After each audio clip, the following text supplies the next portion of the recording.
നവാഗതനായ സന്തോഷ് പണ്ഡിറ്റ് ഒരുക്കുന്ന കൃഷ്ണനും രാധയും എന്ന സിനിമയാണ് റിലീസിനു മുമ്പേ തന്നെ ചർച്ചകൾക്കും വിവാദങ്ങൾക്കും തിരികൊളുത്തിയിട്ടുള്ളത്. മലയാളമടക്കം 3 ഭാഷകളിൽ ചിത്രീകരണം പൂർത്തിയാകുന്ന ഈ സിനിമയിലെ ഒരു ഗാനമാണ് ഇന്റർനെറ്റിലെ വീഡിയോ കൂട്ടായ്മയായ യൂട്യൂബ് വഴി വിവാദങ്ങളിൽ സ്ഥാനം പിടിച്ചത്. യൂട്യൂബിൽ കൂതറ ആൽബം എന്ന പേരിൽ ആരോ അപ്ലോഡ് ചെയ്ത ഈ ഗാനരംഗം സഭ്യതയുടെ അതിർവരമ്പ് ലംഘിക്കുന്നു എന്ന നിലയിലും സിനിമയുടെ പേരിൽ നടക്കുന്ന മുതലെടുപ്പിനും ഉദാഹരണമാകുന്നു എന്ന നിലയിലാണ് വിവാദങ്ങൾക്ക് തിരികൊളുത്തിയിട്ടുള്ളത്.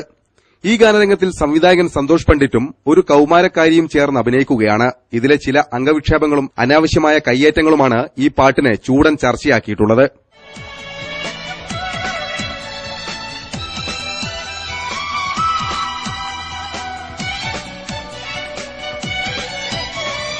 കല്യാണ പെണ്ണേ കസ്തൂരി മൈനേ കണ്ണു തട്ടാതെ കണ്ണിമ വെക്കാതെ തരികിടമേളം നാദസ്വരം വേണം 7 സ്വരം വേണം പൂമാലയും പൊൻതാലിയും മൈലാഞ്ചിയും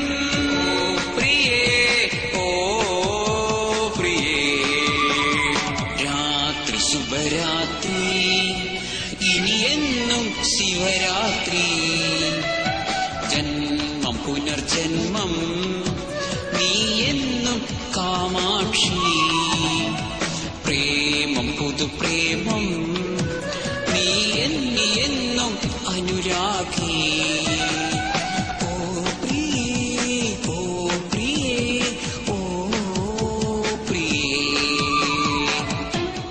എന്നാൽ ഈ ഗാനത്തിൽ കടന്നുവന്ന ഇത്തരം രംഗങ്ങൾ മനഃപൂർവ്വമല്ലെന്നാണ് സംവിധായകന്റെ നിലപാട്.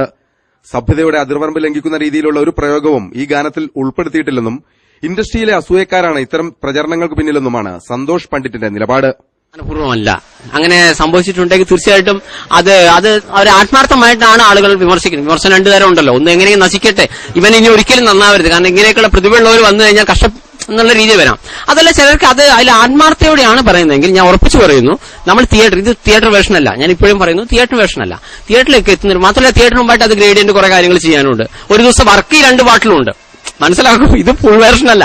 ഞാൻ പറഞ്ഞല്ലോ, ഞങ്ങളുടെ മോറൽ സൈഡ് കിട്ടാൻ വേണ്ടി മാത്രം ഞാൻ കൊടുത്തൊരു കാര്യമാണത്. അപ്പൊ അത് വെച്ചിട്ട് അത്രയും വിവാദം ഉണ്ടാക്കുന്നത്, എന്നിട്ട് തിയേറ്ററിലേക്ക് പോയിട്ടില്ല. അപ്പൊ തീർച്ചയായിട്ടും അത് ഈ പറയുന്ന വിമർശനങ്ങളെ എനിക്ക് ഒന്നും കൂടെ, ഞാൻ പറഞ്ഞല്ലോ, ഇപ്പൊ അതിലേക്ക് പോകാൻ സമയമില്ല. ഞാൻ ഷൂട്ടിംഗ് 8 സോങ് അടക്കം തീർക്കാനുണ്ട്. May 1 റിലീസാണ്.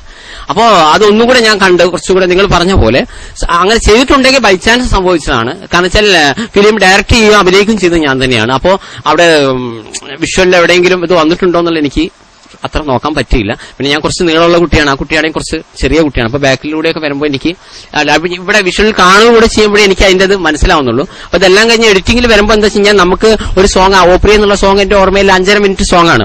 അപ്പൊ നമ്മൾ ആ 5.5 മിനിറ്റ് അളന്ന് മുറിച്ചിട്ടാണ് ഞാൻ ചെയ്തിരിക്കുന്നത്. ഇപ്പൊ തന്നെ എറണാകുളം ക്യാമ്പസിൽ വരെ വളരെ എല്ലാ കുട്ടികളും പാടുന്നു എന്നാ പറഞ്ഞ. വിവാദങ്ങളും ചർച്ചകളും പുരോഗമിക്കുമ്പോൾ ചില ചോദ്യങ്ങൾ മാത്രം ബാക്കി നിൽക്കുന്നു.